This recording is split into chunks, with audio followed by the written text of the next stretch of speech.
super comforting and straight from the heart of Lucknow. This is the kind of dal that quietly steals the show. So grab your pressure cooker, lower the heat, and let's make a dal that tastes like patience, ghee, and a little bit of love. Lucknowi Dal. Always remember, soaking the dal is really important before cooking. It allows the dal to cook faster. 3 green chilies are perfect, salt to taste, some turmeric powder, and mix it up.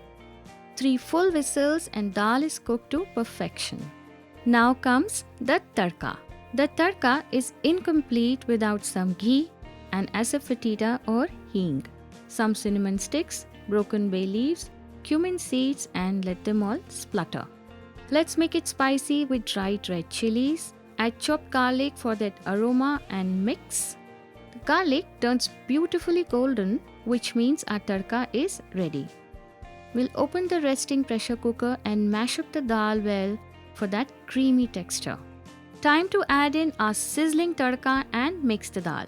Let's make the dal richer by adding some milk. Close the lid and let the dal simmer for a couple of minutes for the distinct flavors to fuse well.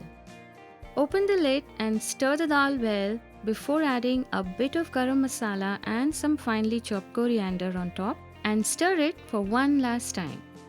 Our Lucknowi Dal is ready to be relished the Nawabi way. Don't forget to add some fresh cream on the top before serving.